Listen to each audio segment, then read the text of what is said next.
Listen to this. On the night of November 3rd, at exactly 11:47 p.m., a phone line went dead in a 2-story house on Maple Ridge Drive. The call that was happening at that moment, a conversation between Rachel Whitmore and her sister in another state, ended mid-sentence. Not with a goodbye, not with static, just silence. And then, nothing. By 8 the next morning, Rachel Whitmore was gone. What I am about to walk you through is not a case with obvious answers. There was no forced entry, no signs of struggle, no blood, no weapons, no ransacked rooms. Rachel's car was in the garage. Her purse was on the kitchen counter. Her coat was still hanging by the door, and this was early November, when temperatures dropped below freezing after dark. The only thing out of place was the phone. It was not on the hook. It was not on the table where Rachel usually kept it. It was lying on the floor in the hallway, the cord severed cleanly, about 6 inches from the wall jack. That detail is where everything starts.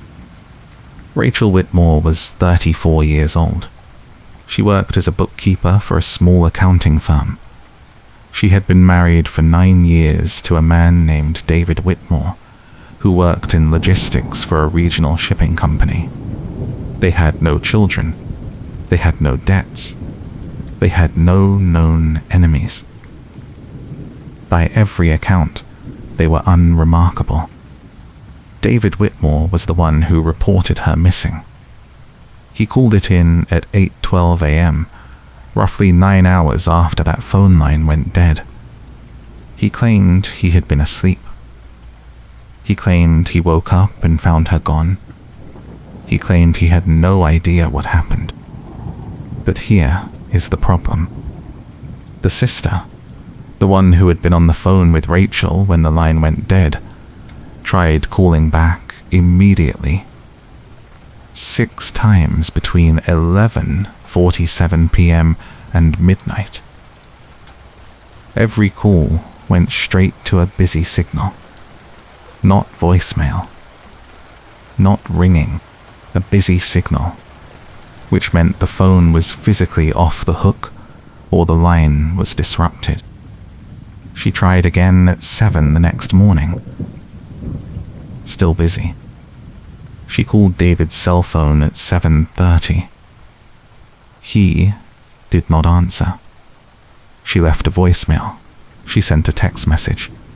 No response. It was not until after 8, after David had already called the police, that he finally called her back.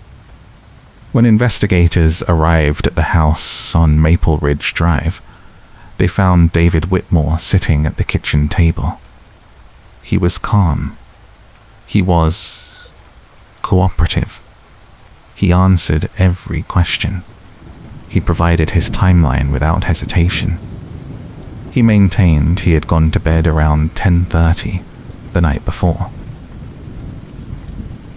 He claimed Rachel had been on the phone with her sister, and he had left her downstairs to finish the conversation.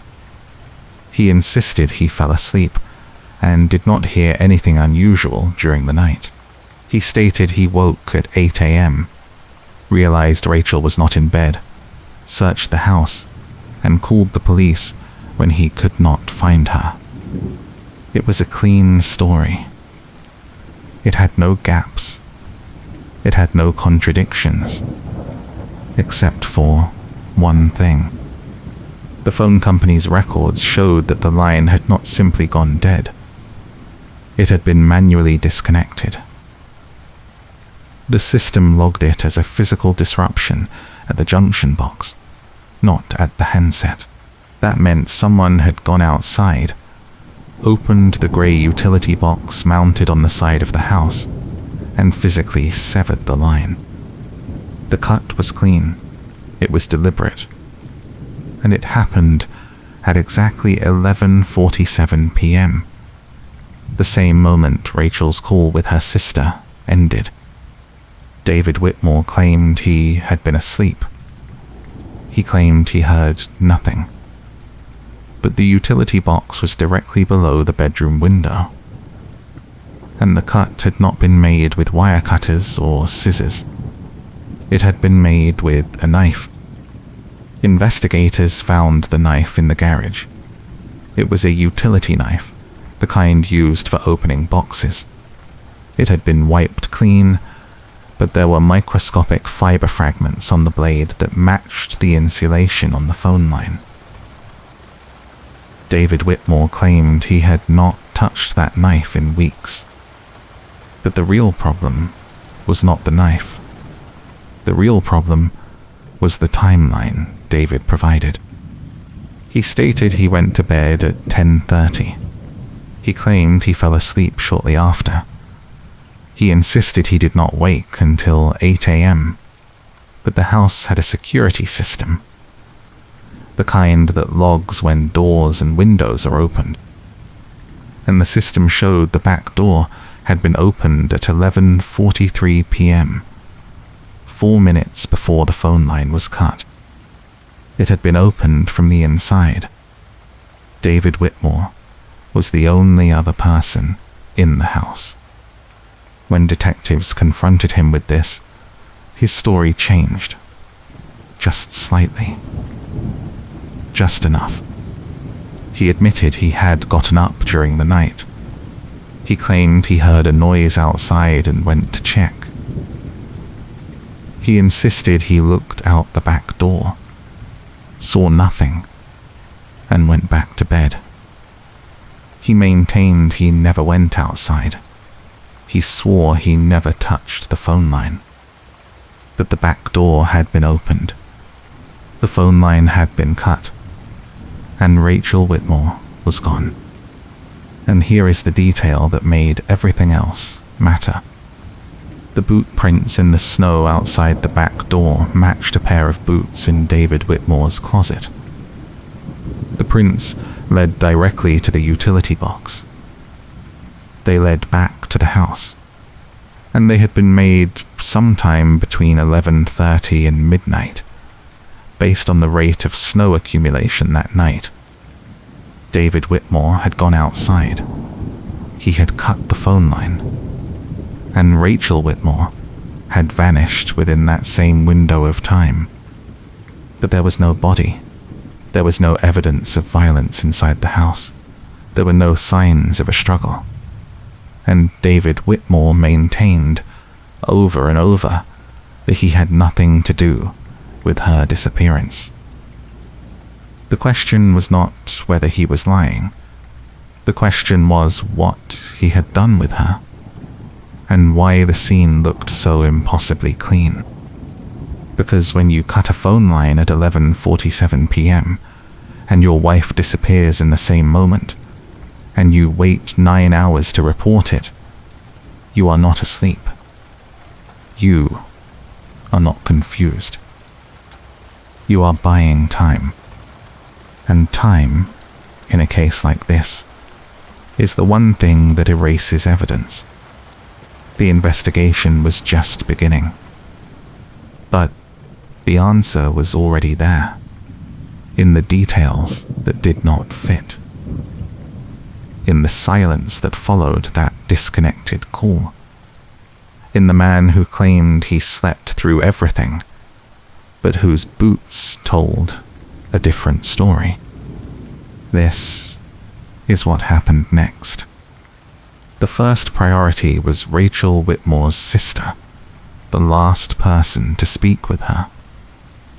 Her name was Claire Donnelly, and she lived 4 states away. Investigators contacted her within hours of the missing person report. She agreed to a phone interview immediately. Claire described the conversation she'd had with Rachel that night as normal, even routine. They spoke every few days. They talked about work, about family, about nothing particularly urgent. but Claire recalled one detail that stood out. Rachel had sounded distracted. Claire noted that Rachel kept pausing mid-sentence, as if she was listening to something else in the house. When Claire asked if everything was okay, Rachel insisted it was fine. She claimed David was upstairs, already asleep. She mentioned she would probably head to bed soon herself. But then, at 11:47, the line went dead. Claire remembered the exact time because she had glanced at her phone when the call dropped. She tried calling back immediately. The busy signal started on the first attempt and continued for hours. When asked if Rachel had mentioned any problems in her marriage, any tension with David, any concerns about safety, Claire hesitated. She admitted Rachel had seemed quieter in recent weeks. Not upset, but distant. Claire pressed her about it during one of their calls, and Rachel had brushed it off. She claimed she was just tired. She insisted work had been stressful. But Claire did not believe her. She recalled one specific moment, about 3 weeks before Rachel disappeared. Rachel had mentioned, almost casually, that David had started asking her questions about her family's finances. Claire's father had passed away the previous year and left a small inheritance, split between Claire and Rachel. It was not a fortune, but it was significant. Around $70,000 each. Rachel had told Claire that David wanted to invest her share. He had suggested putting it into a business opportunity through his logistics company. He claimed it was a sure thing. He insisted they could double the money within a year. Rachel had not agreed. She told David she wanted to keep the money in savings. She did not want to risk it. Claire remembered that Rachel's tone had shifted when she talked about it. She sounded firm, almost defensive, as if the conversation with David had not gone well. When investigators asked Claire if she knew whether Rachel had actually kept the money in savings, Claire confirmed she had. Rachel had mentioned it in passing during a call 2 weeks before she disappeared. She stated the money was still in her personal account, untouched. That detail mattered, because when investigators obtained access to Rachel's bank records, they found that the $70,000 had been withdrawn. All of it, in cash, 2 days before she disappeared. The withdrawal had been made in person at the bank. The signature on the withdrawal slip was Rachel's. The teller confirmed it was Rachel who had come in. She remembered because it was unusual to withdraw that much in cash. She recalled asking Rachel if she was sure, and Rachel had insisted she was. She claimed she needed it for a personal matter. The teller noted that Rachel had seemed nervous, not frightened, but tense. She kept glancing at her phone. She left quickly after the transaction was complete. The money had not been found in the house. It had not been deposited into any other account. It had simply vanished, along with Rachel. David Whitmore claimed he had no knowledge of the withdrawal. He insisted Rachel had never mentioned it. He maintained she must have been planning something without telling him. But investigators were not buying it, because 2 days after that withdrawal, Rachel was gone, and the timeline suggested that David had known exactly when to make his move. Here is what the evidence was starting to show. The phone call with Claire had ended at 11:47 p.m. The phone line had been cut at the same moment. The back door had been opened at 11:43, 4 minutes earlier. The boot prints in the snow led from the back door to the utility box and back. David's story was that he had gone outside to check a noise, but the prints showed he had gone directly to the utility box. He had not wandered. He had not checked the yard. He had gone straight to the phone line and severed it. That was not someone investigating a noise. That was someone executing a plan. But the question remained, where was Rachel? The house had been searched top to bottom. The garage, the attic, the crawl space, nothing. Cadaver dogs were brought in. They showed no alerts inside the house. The yard was searched. Still nothing. If Rachel had been killed in that house, there was no trace of it. And if she had been taken somewhere else, there was no evidence of how. David Whitmore's vehicle, a white pickup truck, was processed. No blood, no fibers, no signs of recent cleaning. His work van, which he used for his logistics job, was also searched. Same result. Clean. It was as if Rachel had simply evaporated. But investigators knew that was impossible. People do not vanish. Bodies do not disappear without effort. And effort leaves traces. The problem was finding them. The next step was to interview David more thoroughly. He had been cooperative so far, but that was about to change. Detectives brought him in for a formal interview 3 days after Rachel was reported missing. He arrived with a lawyer. That was his right, but it was also a signal. Innocent people do not always lawyer up immediately. Guilty people almost always do. The interview took place in a small room with a recording camera. David sat across from 2 detectives. His lawyer sat beside him, silent, observing. The lead detective, a woman named Carla Friedman, started with the basics. She asked David to walk through his timeline again. He repeated the same story. 10:30, went to bed. Heard a noise, checked the back door. Saw nothing. Went back to sleep. Woke at 8. Found Rachel gone. Friedman let him finish. Then she leaned forward. She asked him about the boot prints. David maintained they were from when he checked the back door. He claimed he stepped outside briefly. He insisted he looked around and came back in. Friedman asked why the prints led directly to the utility box. David hesitated. He stated he did not remember going to the utility box. He suggested maybe he had walked past it without realizing. Friedman asked why he had gone outside at all, if he claimed he only opened the door to look out.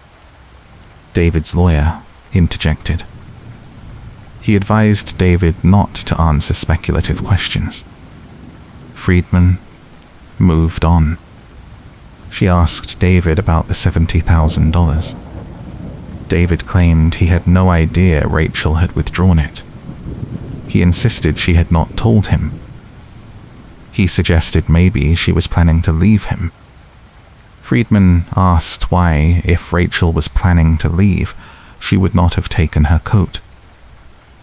Or her car. Or her purse. David had no answer for that. Friedman pressed. She asked if David and Rachel had argued about the money. She asked if Rachel had refused to invest it in his business opportunity. She asked if that had caused tension between them.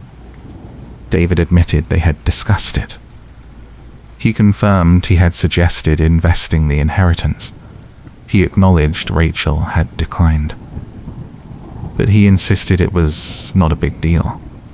He maintained they had moved past it. Friedman asked when they had that conversation. David stated it had been a few weeks earlier. Friedman asked if they had discussed it again more recently. David hesitated. Then he admitted they had talked about it the day before Rachel disappeared. Friedman asked how that conversation had gone. David's lawyer interjected again. He advised David to be careful. David ignored him. He stated the conversation had been fine. He claimed Rachel had simply told him she wanted to keep the money separate. He insisted he had accepted that. Friedman asked why, if he had accepted it, Rachel had withdrawn the entire amount in cash 2 days later. David claimed he did not know. He suggested maybe Rachel was planning something he was not aware of. Friedman asked what he thought Rachel might have been planning. David had no answer. Friedman let the silence sit for a moment. Then she asked the question that mattered most. She asked David if he had killed his wife. David looked directly at her. He stated no. He insisted he had nothing to do with Rachel's disappearance. He maintained he loved her. He claimed he wanted her found. But his hands, resting on the table, were trembling. The interview ended shortly after. David left with his lawyer. But Friedman knew she had rattled him. And rattled people make mistakes. The investigation shifted focus. If Rachel was not in the house and not in the vehicles, then she had to have been moved somewhere else. And moving a body requires time, privacy, and a location. Investigators started looking at David's movements in the days before and after Rachel disappeared. His work schedule showed he had taken a half-day off 2 days before she vanished. The same day Rachel withdrew the money. He clocked out at noon. He did not return to work until the following morning. When asked what he did during that time, David claimed he ran errands. He stated he went to a hardware store. He mentioned he stopped for lunch. He insisted he was home by mid-afternoon. But there was no receipt from the hardware store. No credit card transaction. No confirmation of where he had been. Friedman obtained David's phone records. His cell had pinged off a tower about 40 miles outside of town during that half day. The location was rural, forested, the kind of area where you could do something without being seen. When confronted with this, David claimed he had driven out there to look at a piece of land. He stated he was considering buying property for a future investment. He insisted it was unrelated to Rachel. Friedman asked if he had told anyone about this property interest. David admitted he had not. Friedman asked if he had contacted a realtor. David stated he had not. Friedman asked if he had any documentation, any photos, any evidence that he had been looking at property. David had none. The story was falling apart. But without a body, there was no murder charge. Without physical evidence, there was no case. And David Whitmore knew that. But investigators were not done. They went to the area where David's phone had pinged. It was a stretch of empty backroads, surrounded by dense woods and old logging trails. The kind of place where you could pull off the road and disappear into the trees. Search teams combed the area. Cadaver dogs were brought in.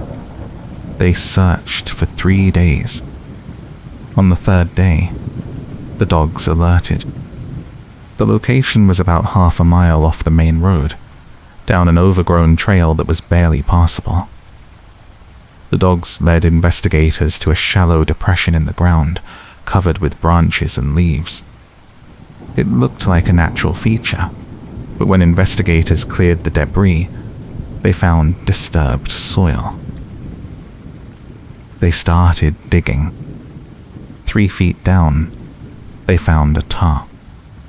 Inside the tarp was Rachel Whitmore. She had been dead for at least 5 days. The cause of death was asphyxiation. There were no signs of a struggle, no defensive wounds, no trauma to the body. But there was duct tape around her wrists, and around her ankles, and a piece of cloth stuffed into her mouth. She had been restrained, she had been silenced, and she had been left to suffocate. The medical examiner estimated she had died within hours of being placed in that position. And based on the condition of the body, she had been buried the same day she disappeared, which meant David Whitmore had not waited. He had not hesitated. He had acted immediately. And he had done it in the middle of the night, while the rest of the neighborhood slept. The $70,000 was never found. Investigators believed David had hidden it somewhere, intending to retrieve it later. But he never got the chance. David Whitmore was arrested the same day Rachel's body was discovered. He was charged with first-degree murder. He maintained his innocence. He claimed he had nothing to do with her death. He insisted someone else must have killed her. But the evidence was overwhelming. The boot prints, the severed phone line, the withdrawn money,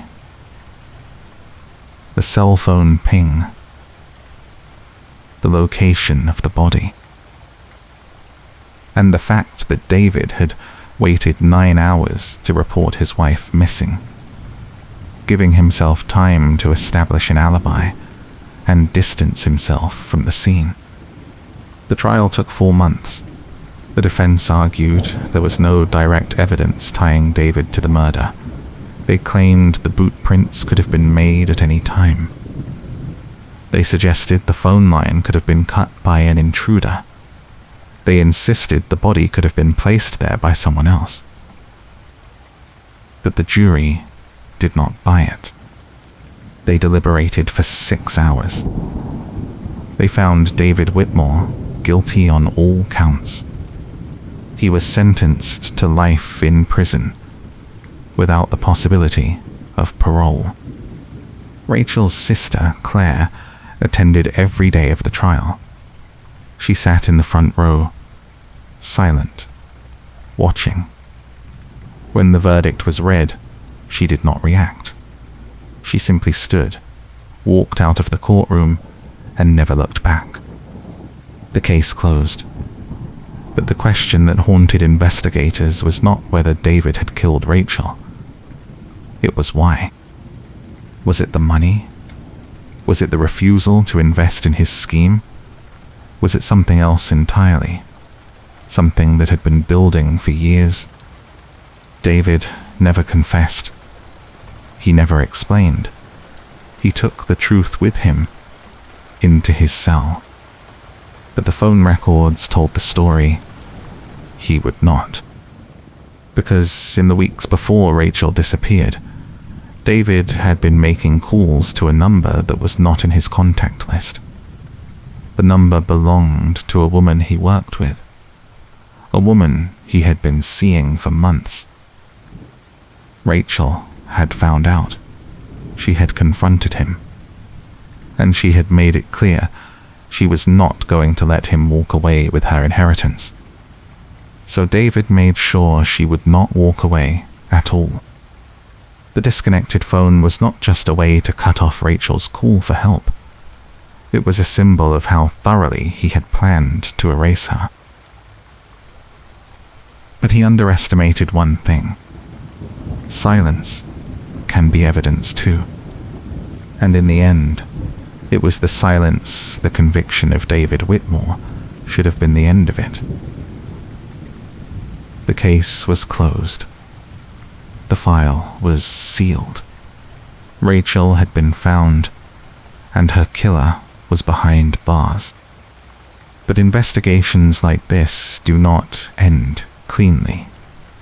They leave questions. They leave people who cannot move on. And sometimes they leave details that only make sense in hindsight. 3 weeks after the trial concluded, I received a call from Detective Carla Friedman. She was the lead investigator on the case, the one who had interviewed David, the one who had pushed the search teams to keep looking when everyone else wanted to give up. She asked if I wanted to meet for coffee. She stated she had been going through the case files again. She mentioned there was something that bothered her, something that did not quite fit. I agreed to meet. We sat in a diner on the east side of town, the kind of place with cracked vinyl booths and coffee that tasted like it had been sitting on the burner for hours. Friedman looked tired. She had dark circles under her eyes. She admitted she had not been sleeping well since the trial ended. She pulled a folder from her bag and placed it on the table between us. She explained that she had been reviewing the phone records again, not just David's but Rachel's as well. She noted that in the weeks leading up to Rachel's disappearance, Rachel had made several calls to a number that Friedman had initially dismissed as unimportant. The number belonged to a law office. Friedman had assumed Rachel was consulting about estate planning, or maybe updating her will after her father's death. But after the trial, Friedman decided to follow up. She called the law office and asked if Rachel had been a client. The receptionist confirmed she had been. Rachel had scheduled 3 appointments in the month before she disappeared. The lawyer she met with specialized in family law, specifically divorce. Friedman paused. She let that sit for a moment. Then she continued. Rachel had not filed for divorce yet. She had only consulted. She had asked questions. She had inquired about asset protection, about how to legally separate finances, about what her options were if she wanted to leave the marriage. The lawyer recalled that Rachel had seemed determined but cautious. She remembered Rachel asking repeatedly about confidentiality, about whether David would be notified if she moved forward. The lawyer assured her that consultations were private. Rachel seemed relieved. But Rachel never returned for a 4th appointment. The lawyer tried calling her twice. The calls went unanswered. And then, a week later, the lawyer saw Rachel's face on the news. Friedman asked me if I understood what this meant. It meant Rachel had been planning to leave.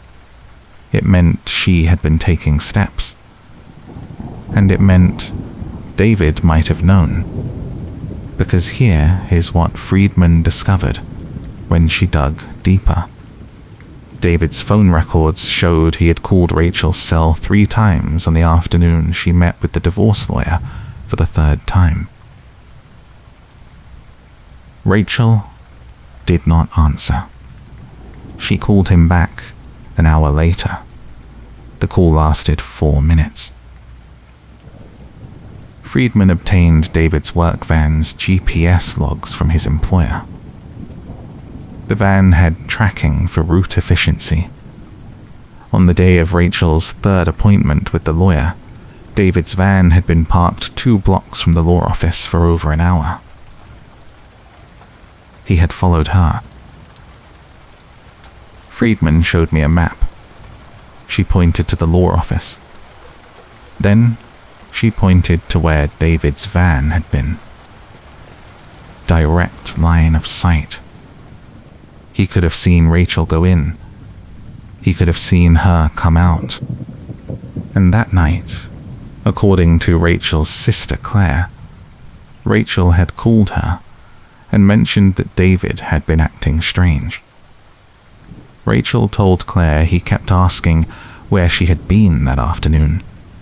She claimed she told him she had gone shopping. She stated he did not seem to believe her. Friedman suspected David had confronted Rachel that night. She believed Rachel might have admitted she was considering leaving, and Friedman theorized that was when David started planning.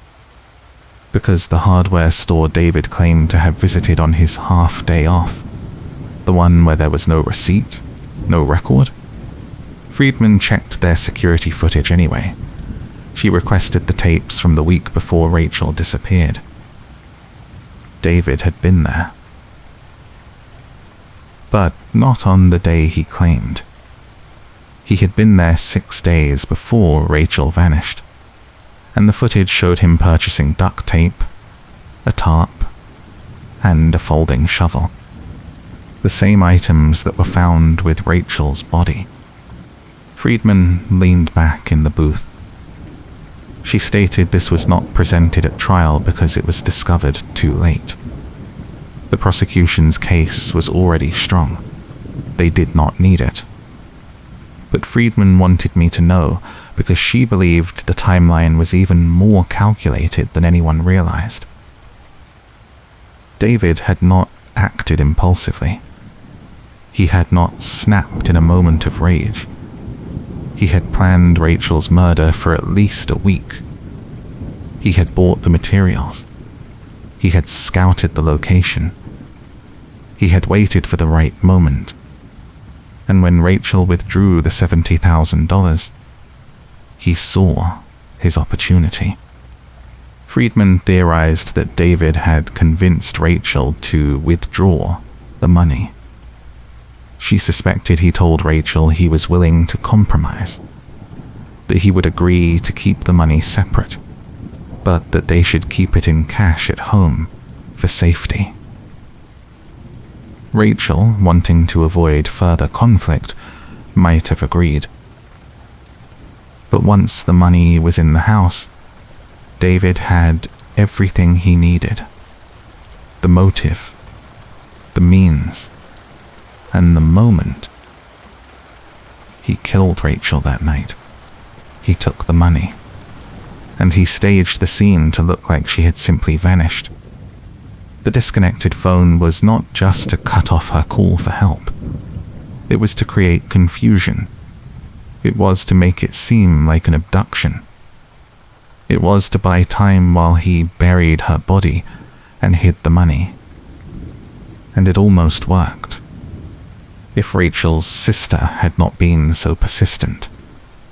If the phone company's records had not been so precise. If the cadaver dogs had not alerted in those woods, David Whitmore might have gotten away with it. Friedman closed the folder. She admitted she did not know why she was telling me all of this. She stated maybe she just needed someone else to know how close it had been, how easily it could have gone the other way.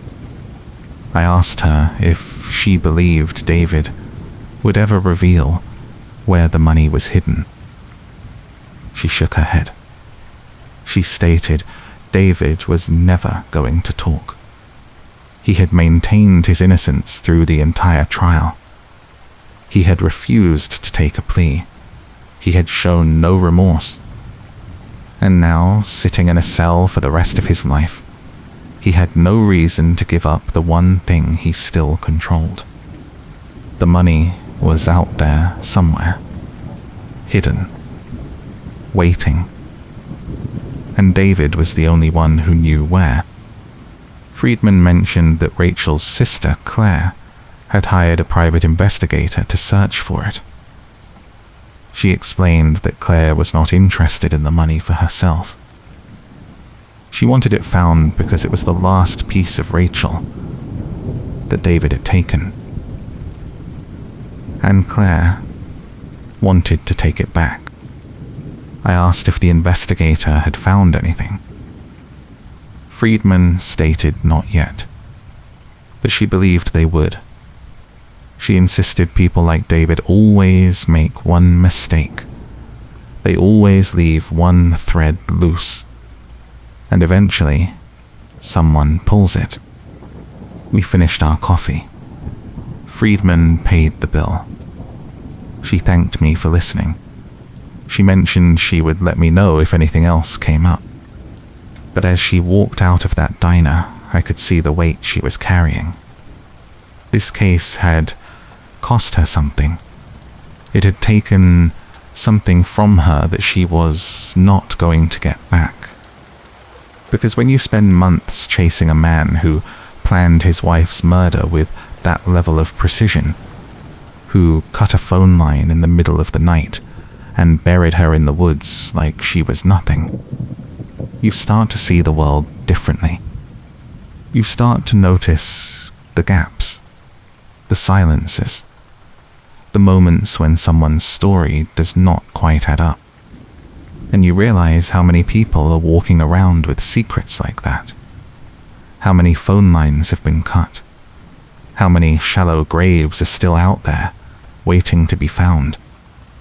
I left the diner and sat in my car for a while. I thought about Rachel Whitmore. I thought about the last conversation she had with her sister.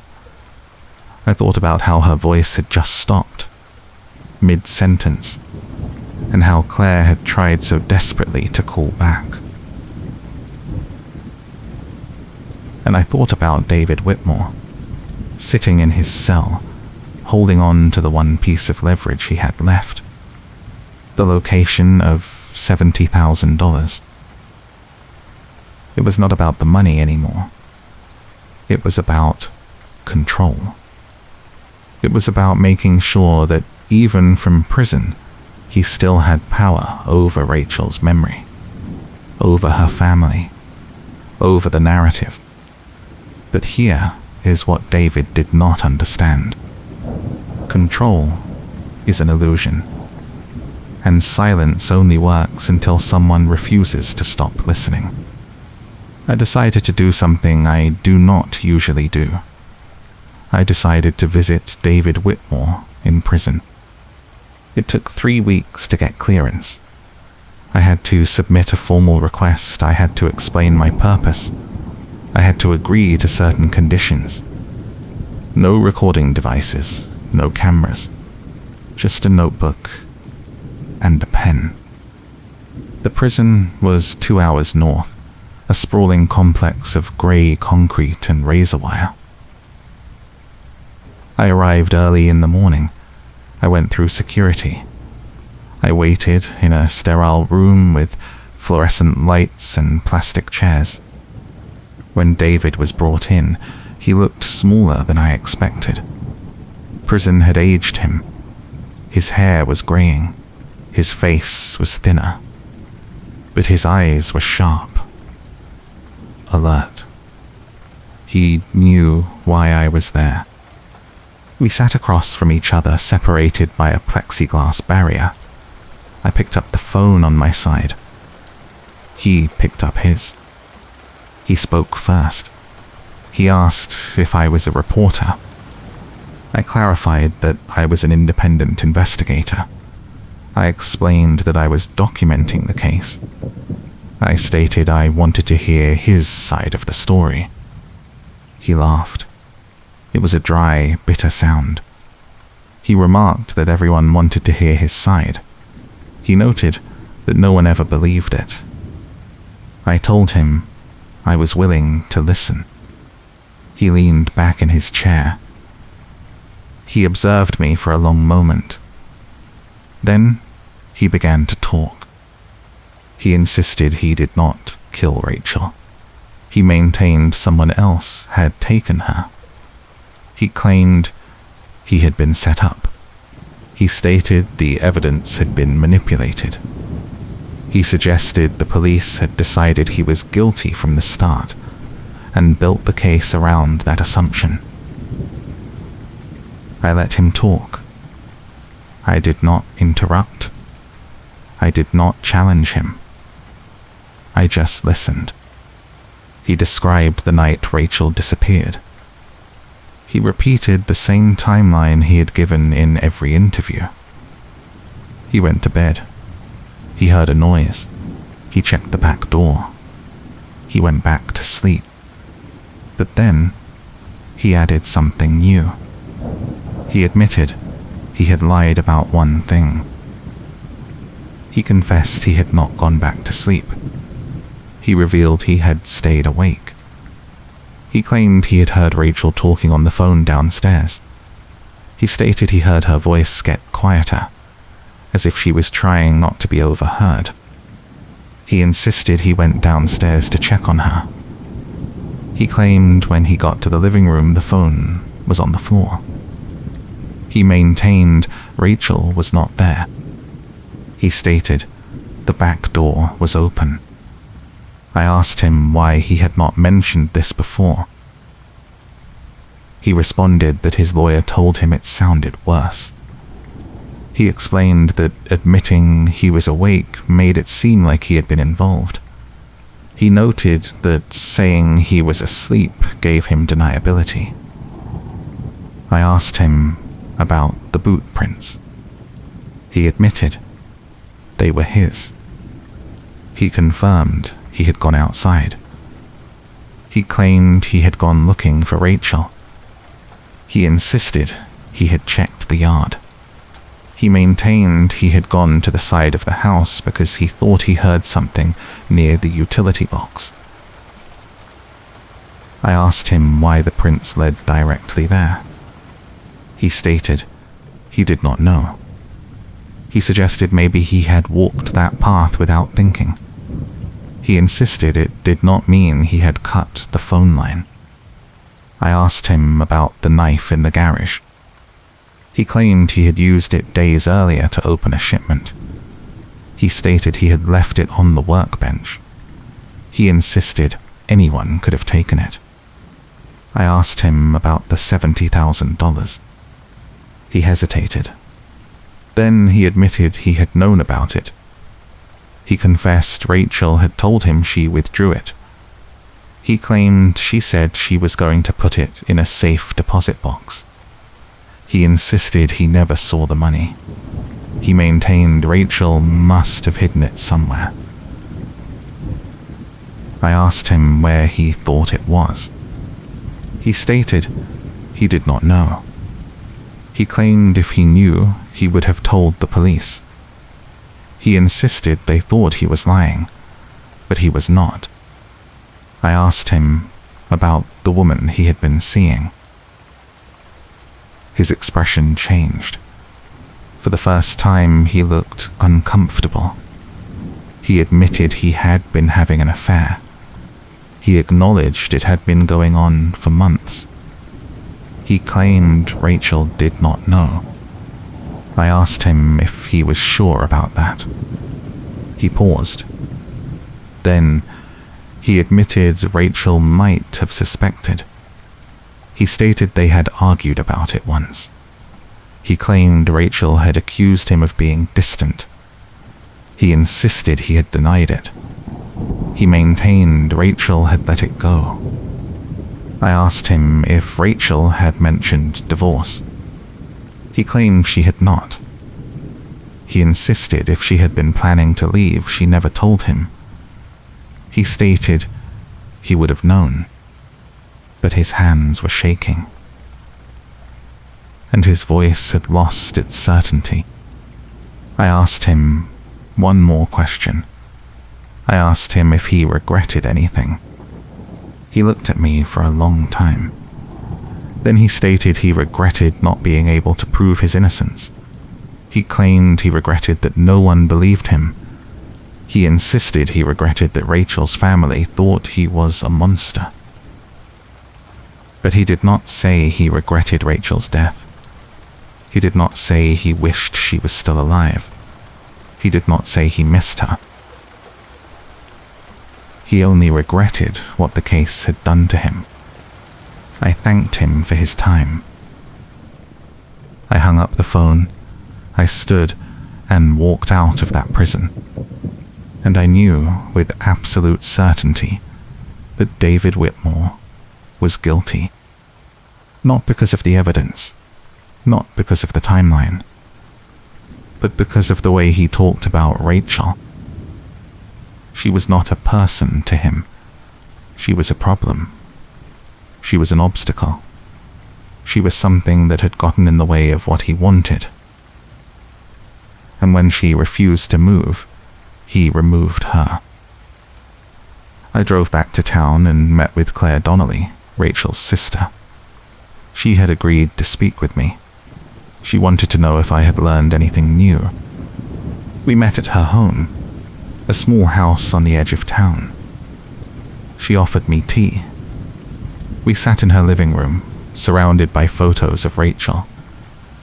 Pictures from childhood, pictures from holidays, pictures of two sisters who had been close. Claire asked if I had visited David. I confirmed I had.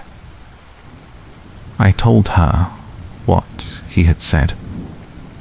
I mentioned he was still maintaining his innocence. Claire nodded. She stated she expected that. She noted David would never admit what he had done. She believed he would rather spend the rest of his life in prison than give anyone the satisfaction of a confession. I asked her about the private investigator she had hired to find the money. She explained they had been searching for months. She described how they had checked every property David had access to. She mentioned they had searched his workplace. She stated they had even searched his parents' house with their permission. Nothing. Claire believed David had hidden the money somewhere remote. She suspected it was buried, like Rachel had been. She theorized it was in a place only he knew. I asked her if she would ever stop looking. She responded that she would not. She insisted it was not about the money. She claimed it was about making sure David did not win. She stated he had taken Rachel's life. She declared he was not going to keep Rachel's money too. Claire showed me something she had been holding on to. It was Rachel's phone, the one that had been recovered from the house. The police had returned it after the trial. It had been wiped for evidence, but the physical device was given back to the family. Claire mentioned she had been going through Rachel's old cloud backups. She explained she had accessed Rachel's photos, her messages, her notes. She revealed she found something the police had missed. A voice memo. Rachel had recorded it 3 days before she disappeared. It was only 20 seconds long. Claire played it for me.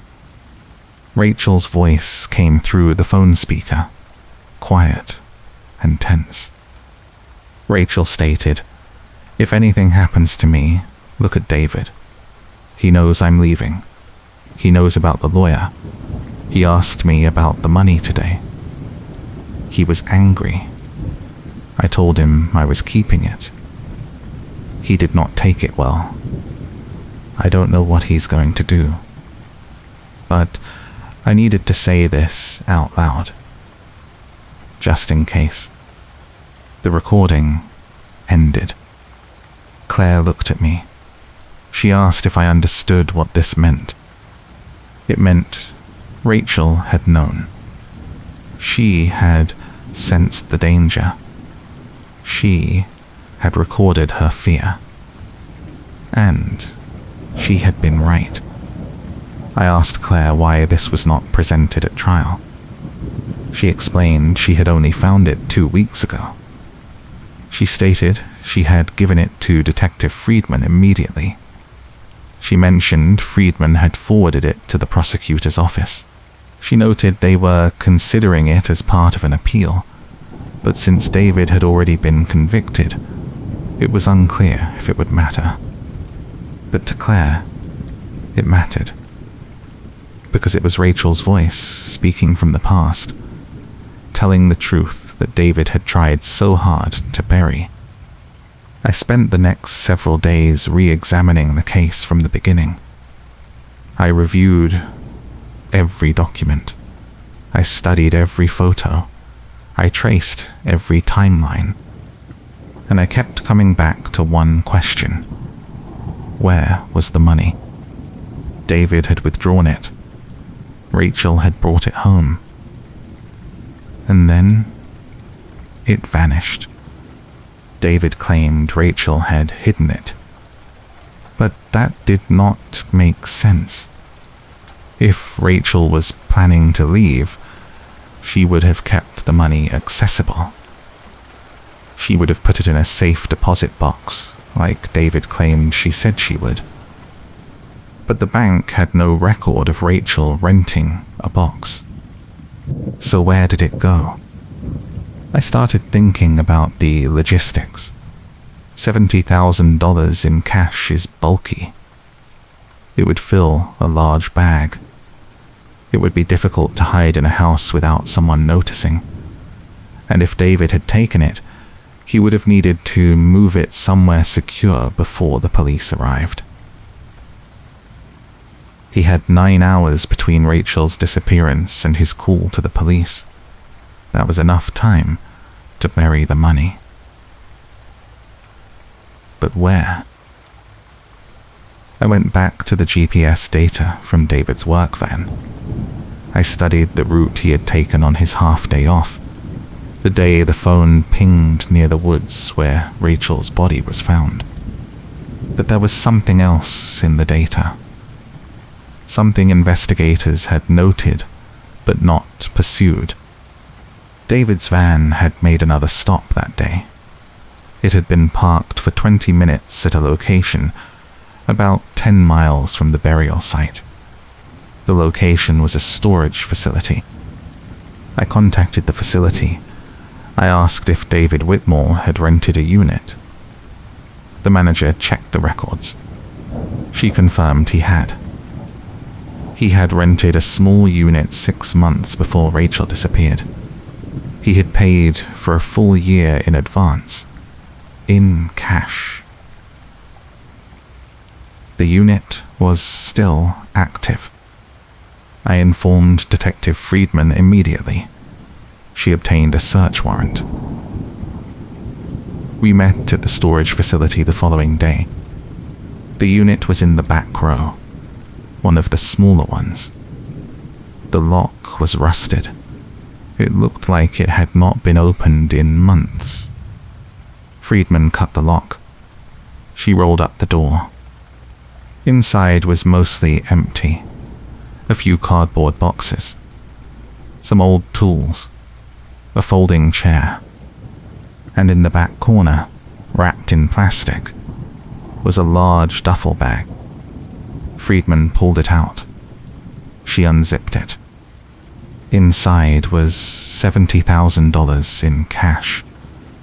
Every bill was there, stacked neatly, bundled with rubber bands. Exactly as Rachel had withdrawn it from the bank. David had hidden it. He had kept it safe. And he had planned to come back for it after everything blew over. But he never got the chance. Friedman photographed the money. She logged it as evidence, She called Claire immediately. Claire arrived at the facility an hour later. She stood in front of the open storage unit, staring at the duffel bag. She did not cry. She did not speak. She just stood there, looking at the last piece of Rachel that David had tried to keep. Friedman explained that the money would be held as evidence during any potential appeals. But once the legal process was complete, it would be returned to Rachel's estate, which meant it would go to Claire. Claire nodded. She thanked Friedman. She thanked me. And then she asked if she could take a photo of the storage unit. She wanted to remember this moment. She wanted to remember that David had lost. I took the photo for her. Claire standing in front of the open unit. The duffel bag visible in the background. The light harsh and unforgiving. It was the end of the case. But it was not the end of the story. Because cases like this do not have clean endings. They have resolutions. They have answers. But they leave scars on everyone they touch. Rachel Whitmore is still gone.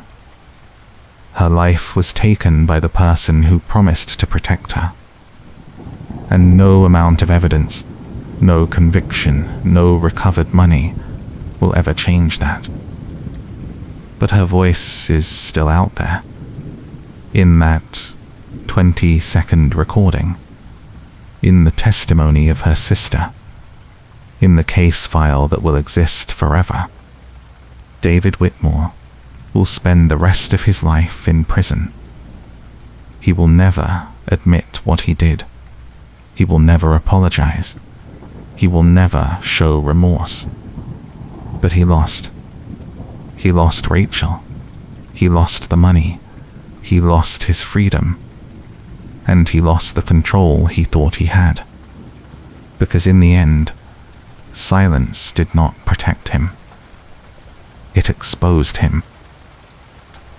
And the disconnected phone, the one piece of evidence he thought would create confusion, became the thread that unraveled everything.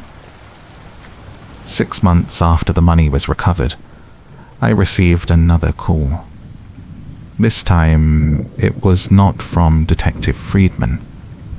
It was from a woman named Angela Torres. She introduced herself as a former co-worker of Rachel Whitmore. She stated she had been following the case. She mentioned she had seen the news about the storage unit. She admitted she had been hesitant to come forward earlier because she was not sure if what she knew mattered. But now, she believed it did. We arranged to meet at the same diner where I had met Friedman. Angela arrived 10 minutes early. She was in her late 30s, dressed in business casual, carrying a worn leather bag. She looked nervous. She ordered coffee, but did not drink it. She kept her hands wrapped around the cup, as if she needed something to hold on to. She began by telling me that she had worked with Rachel at the accounting firm for 3 years. She described Rachel as quiet, professional, meticulous. She stated they were not close friends, but they ate lunch together occasionally. They talked about work. They talked about life.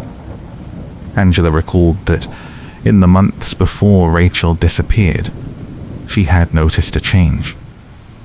Rachel had become withdrawn. She stopped joining the group for lunch. She started leaving work exactly at 5, no longer staying late to finish projects. Angela remembered asking Rachel if everything was okay. Rachel had smiled and insisted she was fine. She claimed she was just tired. She mentioned she had a lot going on at home, but Angela did not believe her. She sensed something was wrong. Then, about 2 weeks before Rachel vanished, something happened that Angela could not stop thinking about. Rachel had received a phone call at work. It was around 3 in the afternoon. Rachel answered, and her face changed immediately. Angela was sitting at the desk next to Rachel's. She could not hear the other side of the conversation, but she could hear Rachel's responses. Rachel kept saying things like, "Not now. I cannot talk about this here. We already discussed this. Please stop." The call lasted less than 2 minutes. When Rachel hung up, her hands were shaking. Angela asked if she was okay. Rachel insisted she was. She claimed it was just a personal matter. She stated she needed to step outside for a moment. Rachel left the office. She was gone for 20 minutes. When she came back, her eyes were red. She had been crying. Angela did not press. She did not ask questions. She respected Rachel's privacy, but she wished she had said something. She wished she had pushed harder, because that phone call, Angela later realized, had come from David. Angela had checked the office phone logs after Rachel disappeared. She wanted to know if there was anything that could help the investigation. The incoming call that day had come from David's cell number. It was the only time he had ever called Rachel at work during the years Angela had been there. Angela reported this to the police at the time, but it had been dismissed as unremarkable. Spouses call each other. It did not seem significant. But Angela believed it was. She believed that call was part of a pattern. She suspected David had been pressuring Rachel. She theorized he had been escalating. And then Angela told me something else. Something she had not told the police because she did not think they would believe her. She claimed that 2 days after Rachel disappeared, before anyone knew Rachel was dead, Angela had seen David. She had been driving home from work, and she passed a gas station on the edge of town. David's white pickup truck was parked at the pump. Angela recognized it immediately. She almost kept driving. But something made her look closer. David was not pumping gas.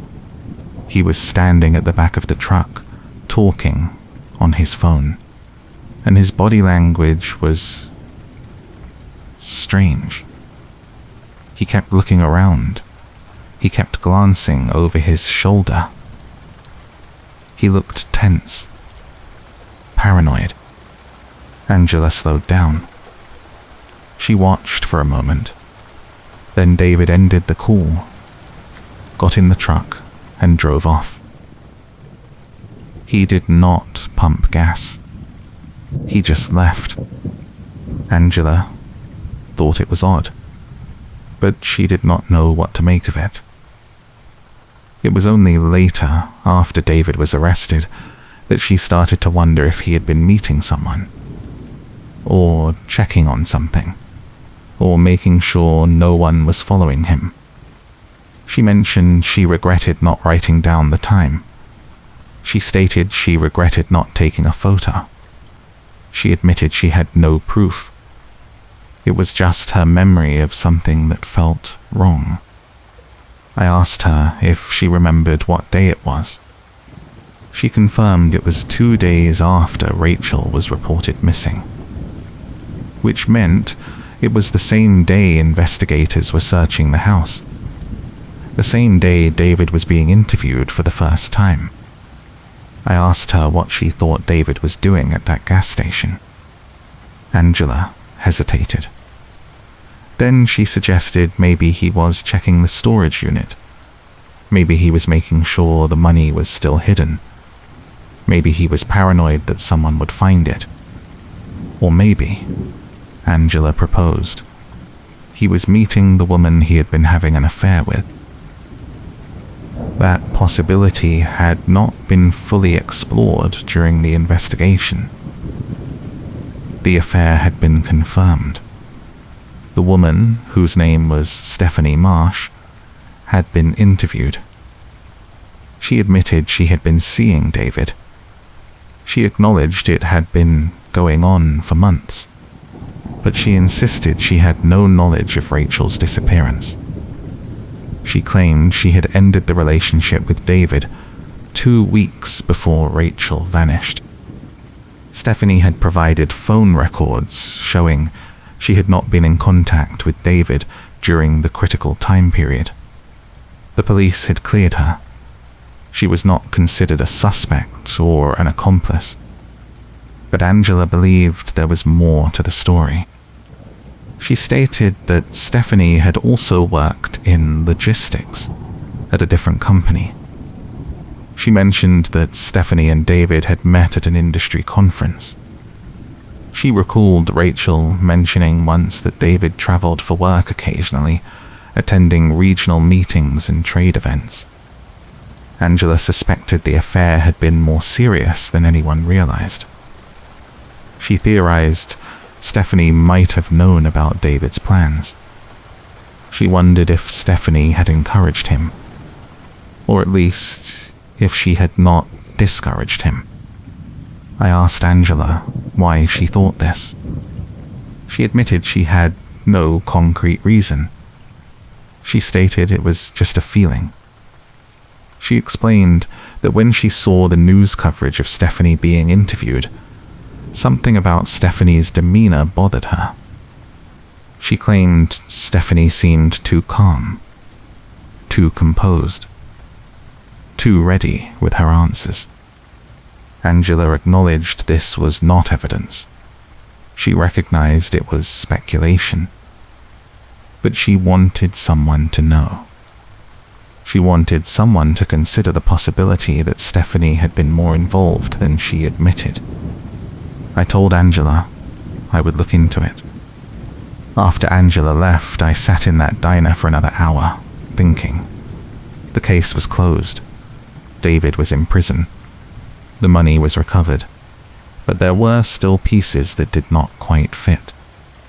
Why had David gone to that gas station 2 days after Rachel disappeared? What was he checking on? Who was he calling? I decided to find Stephanie Marsh. It took some effort. Stephanie had left her job shortly after the trial. She had moved to another state. She had scrubbed her social media. She had disappeared, in the way people do when they want to be left alone. But I found her. She was living in a small town 3 states away, working remotely for a logistics consulting firm. I sent her an email. I explained who I was. I stated I was documenting the case. I requested an interview. She did not respond. I sent a second email. Then a third. Still nothing. Finally, I called the company she worked for. I left a message with her supervisor, explaining I needed to speak with her regarding a prior case. I made it clear I was not law enforcement. I emphasized it was voluntary.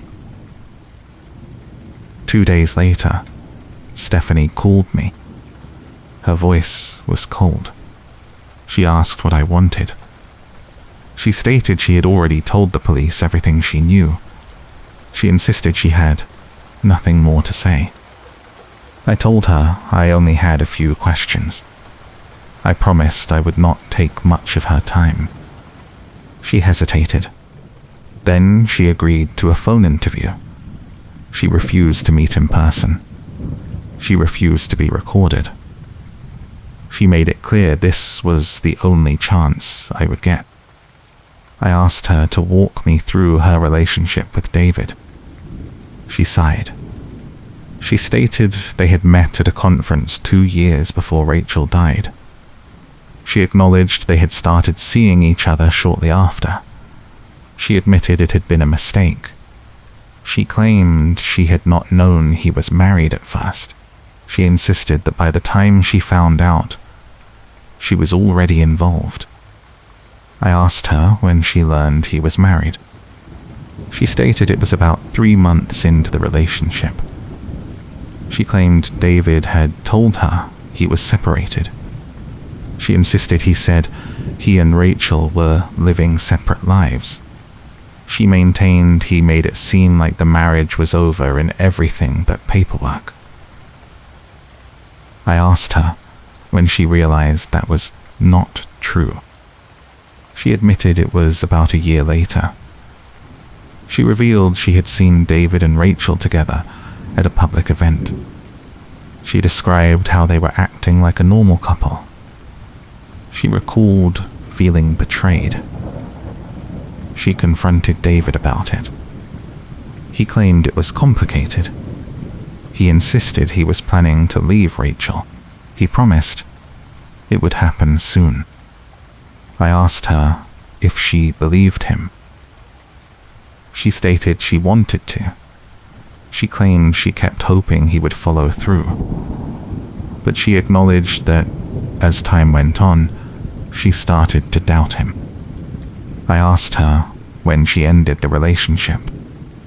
She confirmed it was 2 weeks before Rachel disappeared. She explained she had finally told David it was over. She stated she could not keep waiting for him to make a decision. She insisted she needed to move on. I asked her how David reacted. She hesitated. Then she admitted he had not taken it well. She revealed he had called her repeatedly. She described him showing up at her apartment. She claimed he kept insisting they could make it work. She stated she had to threaten to call the police before he finally stopped. I asked her if David ever mentioned Rachel during that time. She paused. Then she confessed he had. She recalled David saying that Rachel was the problem. She remembered him claiming Rachel was controlling. She stated he suggested Rachel was keeping him trapped. She noted he implied that if Rachel were not in the picture, everything would be different. I asked her if she understood what he meant by that. She claimed she did not. She insisted she thought he just meant he wanted a divorce. She maintained she never imagined he was talking about anything else. But her voice wavered when she said it. I asked her about the phone call David made 2 days after Rachel disappeared. She went silent. I pressed. I mentioned that Angela Torres had seen David at a gas station, talking on his phone, looking nervous. I stated that David's phone records from that day showed he had made a call to a number that was not in his regular contacts. I revealed that the number had been a burner phone, purchased 3 weeks before Rachel vanished. I asked Stephanie if she knew anything about that. She denied it. She insisted she had not spoken to David after she ended the relationship. She claimed she had blocked his number. She stated she had no knowledge of any burner phone. But she was lying. I could hear it in her voice. The way it tightened.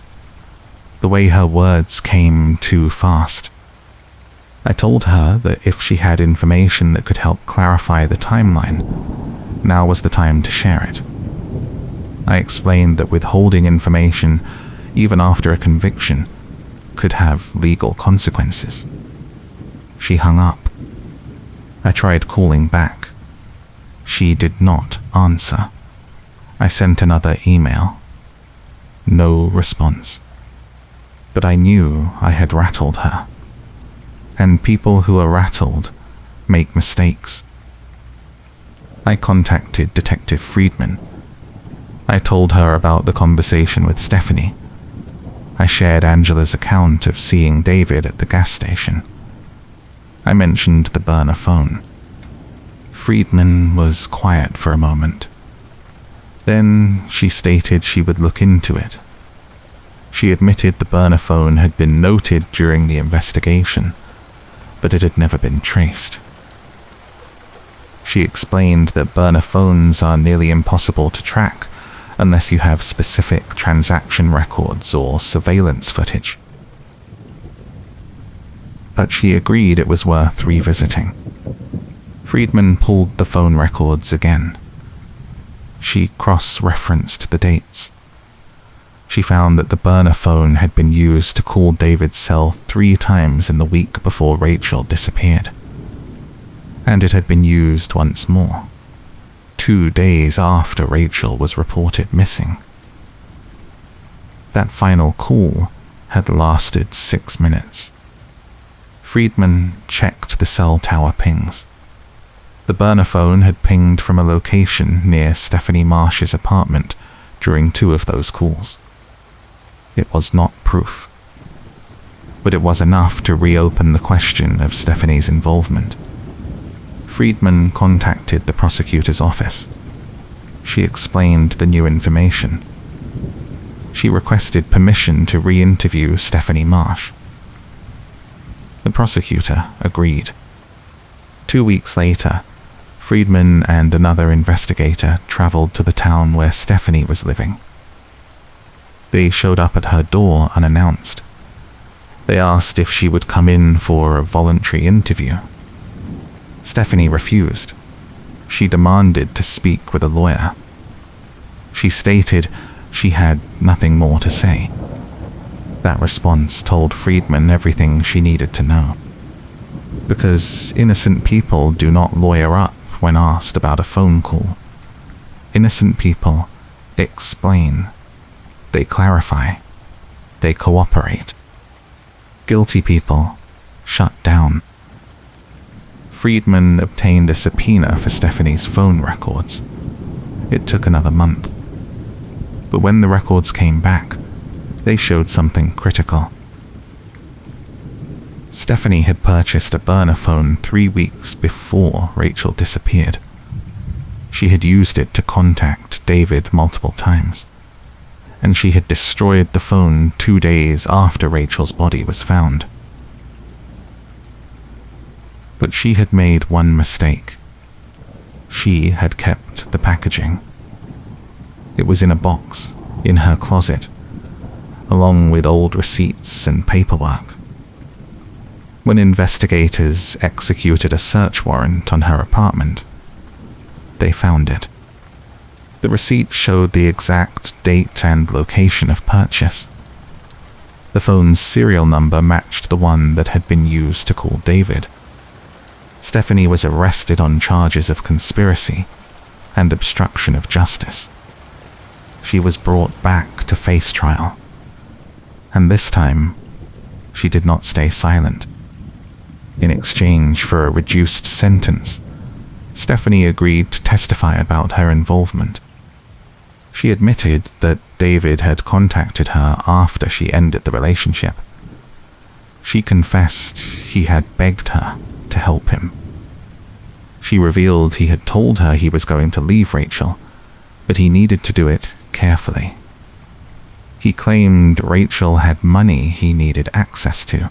He insisted that if Rachel agreed to a divorce, she would take everything. Stephanie claimed David had asked her to help him create an alibi. He explained that if Rachel disappeared, he would need someone to vouch for his whereabouts. He suggested they stay in contact using burner phones so there would be no record. Stephanie admitted she had agreed. She acknowledged she had believed David's story. She insisted she thought he was just planning to stage a separation. She maintained she did not know he was planning to kill Rachel. But she had purchased the burner phone. She had made the calls. And when Rachel disappeared, she had followed through with the plan.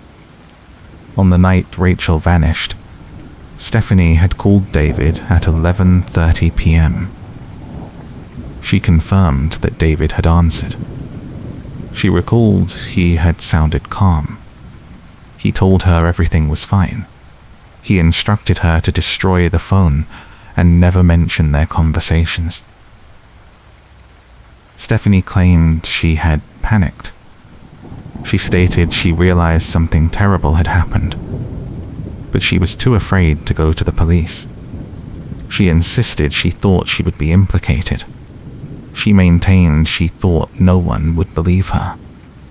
So she stayed silent. She destroyed the phone. She moved away. And she tried to forget. But the truth does not stay buried. Not forever. Stephanie's testimony was damning. It filled in the gaps in the timeline. It confirmed that David had been planning Rachel's murder for weeks. It proved that he had sought help. And it demonstrated that he had been calculating enough to create a backup plan. David's conviction was upheld, and Stephanie was sentenced to 5 years in prison for her role in the conspiracy. Claire Donnelly attended Stephanie's sentencing. She sat in the same front row seat she had occupied during David's trial. She watched as Stephanie was led away in handcuffs. Afterward, Claire spoke to the press. She stated that justice had been served. She declared that Rachel's voice had been heard. She insisted that everyone who had played a role in Rachel's death would be held accountable. But Claire also admitted that no sentence would bring Rachel back. No conviction would undo what had been done. No amount of accountability would erase the loss. Rachel was still gone. And nothing would change that. I visited Claire one last time, several months after Stephanie's sentencing. The $70,000 had finally been released from evidence. Claire had received it. She told me she had donated half of it to a domestic violence prevention organization. She explained she wanted Rachel's money to help other women who might be in danger. She wanted something good to come from something so terrible. The other half, Claire had used to establish a scholarship fund in Rachel's name. It would provide financial support to women pursuing careers in accounting and finance. It would carry Rachel's memory forward. It would ensure that Rachel's life meant something beyond the way it ended. Claire showed me a photo she had framed. It was the last picture she had of Rachel, taken at a family gathering 6 months before she died. Rachel was smiling. She looked happy. She looked safe. Claire admitted she looked at that photo every day. She stated it reminded her of who Rachel had been before fear took over. She claimed it helped her remember that Rachel was more than a victim. Rachel was a daughter, a sister, a friend, a person with dreams and plans, and a future that was stolen. I asked Claire if she had found peace. She responded that she was not sure she ever would. She explained that peace implies closure.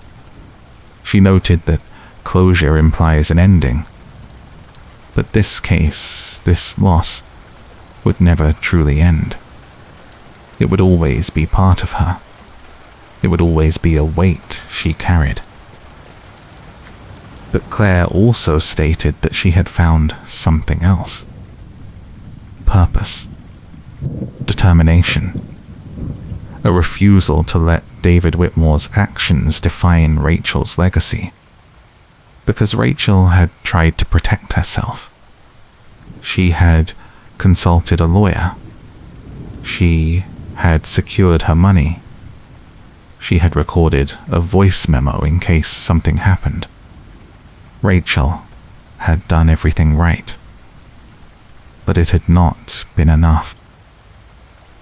And that, Claire believed, was what people needed to understand. That victims do not fail. Systems fail. People fail. The world fails to protect those who are most vulnerable. But Rachel's voice was still speaking. Through the evidence. Through the testimony. Through the case that had brought 2 people to justice. And that voice was saying, pay attention. Believe women. Take threats seriously. Do not wait until it is too late. I left Claire's house that day with a profound sense of weight. This case had consumed months of my life. It had taken me through layers of deception, manipulation, and cruelty. It had shown me how easily someone can plan another person's death, how cold the calculations can be, how little remorse some people carry. But it had also shown me resilience, the determination of a sister who refused to give up, the diligence of a detective who kept pulling threads, the courage of witnesses who came forward even when it was difficult. The disconnected phone had been meant to silence Rachel, to cut her off, to erase her. But in the end, it had done the opposite. It had become the clue that unraveled everything. It had been the starting point of an investigation that refused to stop. And now, Rachel's story was out there. Not as a cautionary tale, not as a tragedy to be pitied, but as evidence that even in death, the truth finds a way. I closed my notes on the Whitmore case. I filed the interviews. I archived the documents. But I knew I would never forget Rachel's voice on that recording. The fear in her words. The clarity of her warning. If anything happens to me, look at David. She had known. And she had tried to tell someone. The only tragedy was that it had taken her death for anyone to listen. A year after Stephanie Marsh was sentenced, I received an email from an address I did not recognize. The subject line read, "You need to know the rest." I opened it cautiously. The message was brief. It stated, "My name is Kevin Marsh. Stephanie is my sister. There are things she did not tell the court. Things she was too afraid to admit. I think you should know. If you are willing to meet, I will explain everything." I responded within the hour. I asked where and when. Kevin suggested a coffee shop in a city halfway between where he lived and where I was based. He proposed the following weekend. He insisted it had to be in person. He claimed what he had to share could not be put in writing. I agreed. The coffee shop was quiet when I arrived. Kevin was already there, sitting in a back corner booth. He was younger than I expected, maybe early 30s. He looked tired. There was a resemblance to Stephanie in the shape of his face, the color of his eyes. He did not waste time with pleasantries. He started talking as soon as I sat down.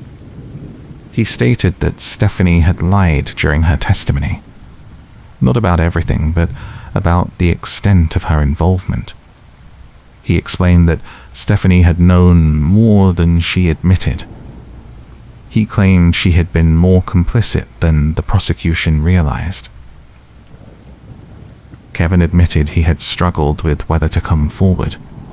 He acknowledged that Stephanie was his sister. He recognized that what he was about to tell me could send her back to prison for much longer. But he insisted he could not live with the guilt anymore. He revealed that Stephanie had told him things she had sworn him to secrecy about, things she had confessed late at night, when the weight of what she had done became too much. Kevin described a conversation he'd had with Stephanie 2 months before Rachel disappeared. Stephanie had called him, drunk and crying. She admitted she was in love with a married man. She confessed he had promised to leave his wife. She stated she believed him. But then Stephanie had said something that Kevin could not forget. She declared that if the wife would just disappear, everything would be perfect. She claimed the wife was the only obstacle. She insisted that without her, David would be free. Kevin had assumed it was just venting, just frustration, just the kind of thing people say when they are drunk and emotional. But then Rachel Whitmore disappeared. Kevin remembered the news coverage. He saw Rachel's face. He heard David Whitmore's name. And he realized the married man Stephanie had been seeing was the same man who was now under investigation for his wife's murder. Kevin confronted Stephanie. He demanded to know if she had been involved. Stephanie had denied it. She swore she had nothing to do with Rachel's death. She claimed she had ended the relationship with David weeks earlier. She insisted she was as shocked as anyone. Kevin wanted to believe her. He tried to believe her. But doubt lingered. Then, after Stephanie was arrested, after she made her deal with the prosecution, Kevin visited her in jail. She was alone in the visitation room. She looked broken. She looked terrified. And she told Kevin the truth. She admitted that David had called her the night before Rachel disappeared. He told her he was going to do it. He explained he had a plan. He described how he would stage the scene. He detailed how he would make sure there was no evidence. Stephanie claimed she had tried to talk him out of it. She insisted she told him it was insane. She maintained she begged him not to go through with it. But David had been calm. He had been certain. He told Stephanie that Rachel had become a problem. He stated Rachel had figured out he was planning to take the money. He claimed Rachel was going to report him. He insisted he had no choice. Stephanie admitted she had panicked. She confessed she did not know what to do.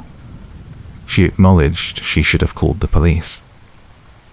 But she was afraid. She was afraid David would implicate her. She was afraid no one would believe she had not been part of the plan. So she did nothing. And the next night, Rachel was dead. Kevin revealed that Stephanie had also admitted to something else. Something she had never told the prosecution. David had asked her to help him move the body.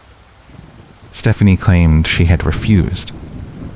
She insisted she told David she would not be part of it. She maintained she drew the line there. But David had called her again at 2 a.m, hours after Rachel was killed. He told her he needed her to drive out to the woods. He claimed he needed a second vehicle to make sure he was not followed. He insisted it would take less than an hour. Stephanie admitted she had gone. She confessed she had driven out to the area where Rachel's body was buried. She acknowledged she had waited in her car while David finished. She stated she had then followed him back to make sure no one saw him. She had been there. She had been a lookout. She had been an active participant. But she had never told the prosecution. She had minimized her role. She had made it seem like she had only provided emotional support and the burner phone. Kevin stated that Stephanie had made him promise never to tell anyone. She begged him to protect her.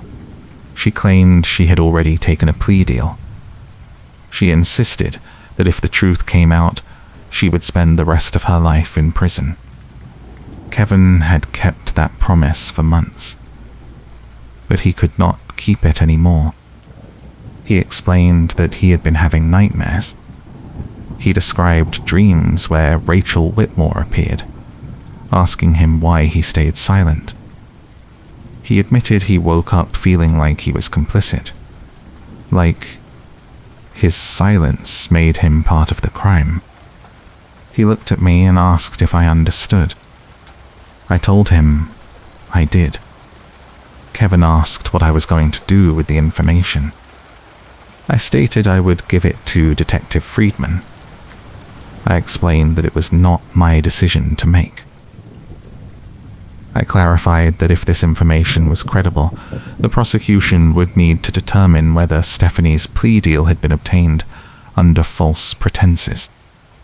Kevin nodded. He admitted he expected that. He stated he was ready to testify if needed. He claimed he would tell the truth, even if it destroyed his relationship with his sister. Because some things, he believed, were more important than family loyalty. I contacted Friedman that same evening. I relayed everything Kevin had told me. I offered to connect her with him directly. Friedman was silent for a long moment. Then she stated this changed everything. She explained that if Stephanie had been physically present at the burial site, she was not just a conspirator. She was an accessory after the fact. Potentially an accomplice to murder. Friedman requested Kevin's contact information. She arranged an interview. She brought in the prosecutor who had handled Stephanie's case. Kevin repeated his account. He provided details. He described the phone call Stephanie had made to him from the jail. He recalled specific phrases. He recounted Stephanie's emotional state. The prosecutor reviewed Stephanie's plea agreement. She noted that the deal was contingent on Stephanie providing full and truthful testimony. She observed that withholding material facts constituted a breach of the agreement. The prosecutor filed a motion to vacate Stephanie's plea deal. Stephanie was brought back to court. She was informed that her sentence was being reconsidered. She was given an opportunity to respond to the new allegations. Stephanie's lawyer argued that Kevin's account was unreliable. He claimed it was based on hearsay. He insisted Stephanie had been under extreme emotional distress when she spoke to her brother. He maintained that anything she said in that state should not be taken as fact. But the prosecutor presented phone records. She showed that Stephanie's phone had pinged near the burial site on the night Rachel was killed. The ping occurred at 2:17 a.m., exactly when Kevin claimed Stephanie had driven out to meet David. Stephanie had never mentioned being in that area. She had never disclosed that detail during her testimony. She had claimed she was home, asleep, when Rachel was buried. The phone records proved she was lying. Faced with the evidence, Stephanie's lawyer requested a recess. He needed time to consult with his client. When they returned, Stephanie had decided to come clean. She admitted she had been at the burial site. She confessed she had helped David. She acknowledged she had lied during her initial testimony. But she insisted she had not participated in the murder itself. She claimed she only helped afterward. She maintained she had been too afraid to refuse. The judge was not sympathetic. She stated that Stephanie had been given an opportunity to tell the truth. She noted that Stephanie had chosen deception.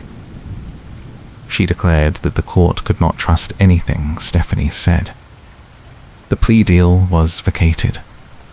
Stephanie was charged with being an accessory to murder. She was held without bail pending trial. The new trial took place 8 months later. Kevin testified. He described the conversations he had with Stephanie. He detailed what she had admitted. He faced his sister across the courtroom and told the truth. Stephanie did not take the stand. Her lawyer advised against it. He argued that the evidence was circumstantial. He claimed the phone records only proved Stephanie had been in the area, not that she had actively participated. That the prosecution presented more than phone records. They presented testimony from a witness who lived near the burial site. The witness recalled seeing 2 vehicles driving slowly down the logging road in the middle of the night. One was a white pickup truck. The other was a sedan matching Stephanie's car. The witness had thought it was strange. He had noted the time, 2:15 a.m. He had considered calling the police, but decided it was not his business. Now, his testimony placed Stephanie at the scene. The jury deliberated for 2 days. They found Stephanie Marsh guilty of accessory to murder and obstruction of justice. She was sentenced to 25 years in prison. David Whitmore, still serving his life sentence, was called to testify during Stephanie's trial. He was given the opportunity to corroborate or deny Stephanie's involvement. He refused to testify. He invoked his Fifth Amendment right against self-incrimination, but his silence spoke volumes. If Stephanie had not been involved, if she had not helped him, David had every reason to say so. His refusal to testify suggested he knew her involvement would implicate him further. Claire Donnelly attended Stephanie's sentencing. She had attended every hearing, every motion, every step of the legal process. She sat in the front row once again, watching as Stephanie was led away. Afterward, Claire spoke with Kevin. She thanked him for coming forward. She acknowledged it must have been difficult to testify against his own sister. She stated that what he did took courage. Kevin admitted he did not feel courageous. He confessed he felt like he had betrayed his family, but he also recognized that keeping Stephanie's secret would have been a greater betrayal. A betrayal of Rachel. A betrayal of justice. A betrayal of the truth. Claire told Kevin that Rachel would have appreciated what he did. She insisted that speaking the truth, even when it costs you something, is the only way forward. They spoke for a few more minutes. Then Kevin left. Claire watched him walk away, carrying the weight of a decision that would define the rest of his life. I met with Claire one final time after Stephanie's sentencing. She told me she felt something close to closure. Not complete, but closer than she had felt in years. She explained that knowing everyone who had played a role in Rachel's death was now being held accountable gave her a sense of justice. She admitted it did not bring Rachel back. She acknowledged it did not erase the pain. But it meant Rachel's death had not been ignored. It meant the truth had been heard. Claire also mentioned that she had been contacted by several advocacy groups. They wanted to use Rachel's case as an example of how domestic violence can be hidden, how planning and premeditation can look calm and rational, how victims can do everything right and still not be protected. Claire agreed to share Rachel's story. She participated in interviews. She spoke at events. She became an advocate for stronger protections for people in dangerous relationships. She stated that if Rachel's death could prevent even one other person from being killed by someone they trusted, then it would mean something. It would matter. I asked Claire if she had listened to Rachel's voice memo again, the one Rachel had recorded days before she died. Claire admitted she had. She confessed she listened to it often. She explained that it reminded her that Rachel had tried to protect herself. Rachel had seen the danger. Rachel had taken precautions. But the system had failed her. The people around her had missed the signs. And by the time anyone realized what was happening, it was too late. Claire believed that was the real lesson of Rachel's case. That waiting until someone is dead to investigate is not good enough. That prevention has to come earlier. That listening has to happen before the phone line is cut. I closed my final interview with Claire and sat with the weight of everything I had learned. This case had started with a simple question. What happened to Rachel Whitmore? The answer had taken months to uncover. It had required relentless investigation. It had demanded that people come forward, even when it was difficult, even when it cost them something. But the answer was clear now. Rachel Whitmore had been killed by her husband because she refused to let him control her money, because she had planned to leave, because she had become an obstacle to the life he wanted. And he had been helped by a woman who loved him enough to betray her own conscience. Two people had conspired to erase Rachel. Two people had believed they could get away with it.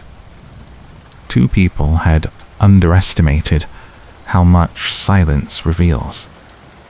Because the disconnected phone, the severed line, the moment Rachel's voice stopped mid-sentence, had become the thread that investigators pulled until the entire scheme unraveled. David Whitmore would spend the rest of his life in prison. Stephanie Marsh would spend the next 25 years there. And Rachel's voice, recorded on a digital memo just days before she died, would live on as evidence that she had known. She had tried. She had fought. And in the end, she had won. Not in the way she should have, not by surviving, but by making sure the truth could not be buried with her. I archived the final documents. I closed the case file. But I knew Rachel's story would stay with me, because this is what investigations teach you, that the truth is always there, waiting to be found, that silence is never complete, that someone, somewhere, knows something. And if you listen closely enough, if you refuse to stop pulling threads, if you follow the evidence wherever it leads, the truth will emerge. Even when it takes years. Even when it requires courage from people who have everything to lose. Even when it seems impossible. The disconnected phone had been meant to isolate Rachel, to cut her off from help, to ensure no one would know what happened. But instead, it became the starting point. The first clue. The crack in David's carefully constructed alibi. And from that single crack, everything else followed. The boot prints in the snow. The severed phone line. The withdrawn money. The storage unit. The burner phone. The accomplice. The burial site. Every lie had left a trace. Every calculated move had created evidence. Every attempt to hide the truth had, in the end, revealed it. That is the thing about murder. You can plan it. You can execute it carefully. You can think you have covered every angle. But you cannot account for everything. You cannot predict who will notice, who will remember, who will refuse to let it go. Rachel Whitmore had been silenced, but her sister had refused to let her voice be forgotten.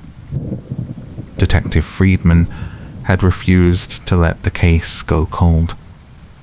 Kevin Marsh had refused to protect a lie. Angela Torres had refused to dismiss what felt wrong. And together, those refusals had built a case that could not be ignored. I thought about David Whitmore sitting in his cell, knowing that everything he had planned had failed, that the money he killed for had been recovered, that the woman he thought would help him had turned on him, that the carefully staged scene had been dissected and understood. He had lost everything. His freedom, his future, his control. And he would spend the rest of his life knowing that a single phone call, a single severed line, had been the beginning of his undoing. There is a lesson in that. A reminder. That violence leaves marks. That deception creates gaps. That lies require maintenance, and eventually, the weight becomes too much. Rachel Whitmore deserved better. She deserved to leave her marriage safely. She deserved to start over. She deserved to live. There is one more detail I need to share before this case truly closes.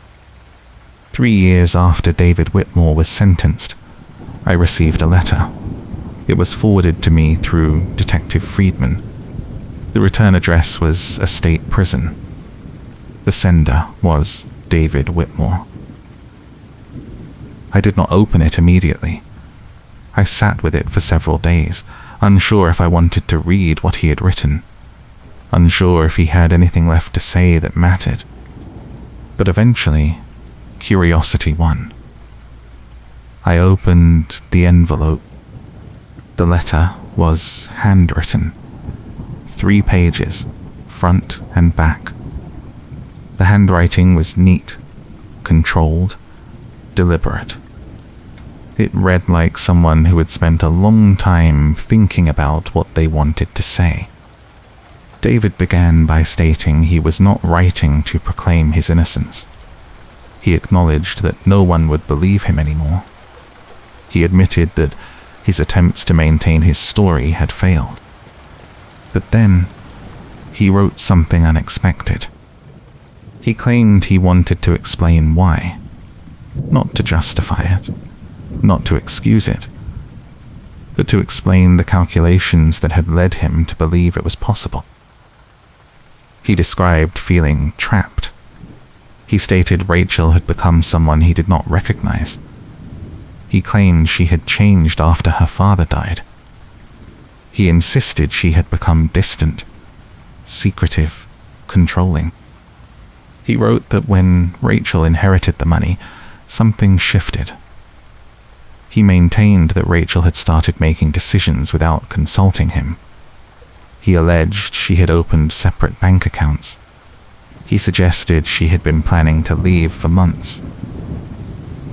David admitted he had panicked. He confessed he had seen his life collapsing.